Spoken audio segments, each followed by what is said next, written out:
And welcome back to another video, guys. Today I want to analyze a game I played on chess.com 4 years ago against the Ginger Jam or Simon Williams. I was 16 years old. It's back in 2019 and I'm very excited to show you this game. Let's start. So as you can see, it was played on my old account.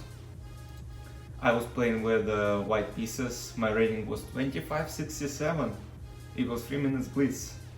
e4, e6, d4, d5, knight c3, knight f6, bishop g5. This is what I play even nowadays. Bishop e7, e5, knight d7, bishop e7, queen e7, f4. A bit aggressive, but that's all theory. Castle, knight f3, c5, queen d2, knight c6, bishop b5, attacking the knight and maybe wanna trade at some point. C takes d4, knight d4, which is a mistake, but I mean, it's not this obvious. Knight d4, queen d4, knight c5. So I'm not sure what he was trying to do, maybe play a6, b5, bishop b7 and knight e4. This looks like a plan, but I decided to play castle.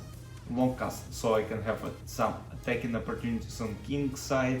I don't care if he pushes his pawns forward, I'm just trying to implement my plan on the king side. a6, bishop e2, going back, b5, as I told you. His plan is to push here, my plan is to push here, so what I do, I play f5. E takes f5 might be bad because apparently knight d5 and my knight in the center and I'm taking this knight somehow. So he played bishop b7, which is a mistake. What he should have done here is to play queen c7 or e takes f5. But I mean, bishop b7 with knight e4 idea, but I have f6.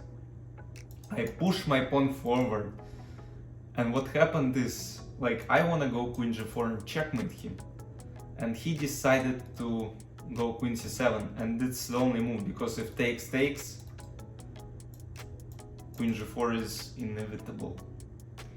So it's very important to go queen c7, but the position is lost at this point. I played queen g4, g6. So look, now I can sneak in. And what I do? Of course, I play queen g5. So now the plan is to go queen h6, queen g7, checkmate. And if black does some random move, for example a5, I'm going queen h6 and there is no defense. So what my opponent did was play king h8, the most logical move. Because now if I move queen h6, it's met with rook g8. What I should have done here is, okay, I'll show you the move I played. I played h4, which is a mistake and allows black a lot of defensive resources, something like knight d7, and the pawn on e5 is very weak. What I should have done is to play rook d4, which is a very important move, because if knight d7 with the same idea to attack pawn on e5, I'm going queen h6, and for example rook g8 and queen h7, and now it's a checkmate. So I played h4, and knight d7 would be good because now I don't have this maneuver rook d4, rook h4, queen h6, queen h7. So he played b4, and now where the interesting part starts. So b4 is played. Look, my knight of course has some moves like knight b1, and this is the only move. But look, this king is not safe, but I played a very good move here.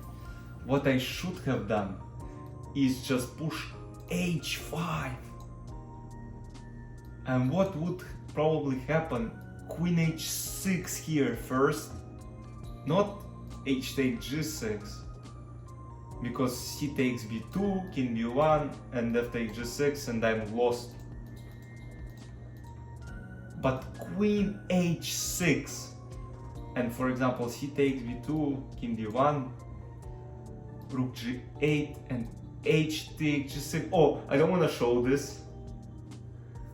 So this is what has happened in the game, but a little bit different move order. So b4, I had the same idea, but I made it a bit differently. So I played queen h6, mind you was to go queen g7. He of course played rook g8, I played h5. And at this point, black are completely winning, but they have to find the only move here, which was obvious. He had 2 minutes and he couldn't. This is a gem. This is Simon Williams, 2400 level GM, and he didn't play g5. Instead, he was like, oh, your knight. And I was like, oh, my knight. I blundered it. But he didn't see my idea, which happened in the game. B takes c3 is played, and this is a blunder. And you can see the evil bar went up because I have mate and 7 moves. And what a beautiful mate. I played h takes g6. And you would say, f takes g6. He played it. And now, absolutely beautiful. Look, the king has no moves here.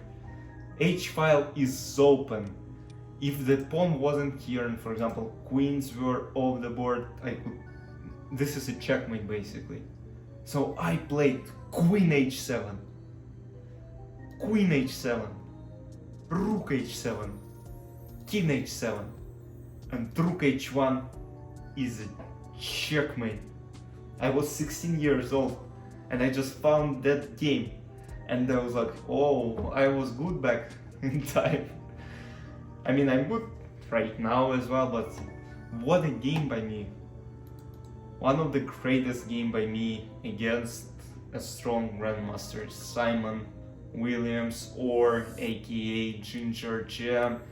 So as you can see, my accuracy was 83.4 and his was 74.9.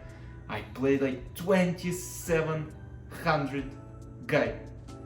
What a game by me. And this typical pattern, checkmate pattern, you should always watch out for that. Like this pawn on f6 controls g7, rook controls h-file, and king has no space. So you gotta see that in a lot of games. So that's how I won. Guys, I hope you enjoyed this recap and see you in the next videos. Bye bye.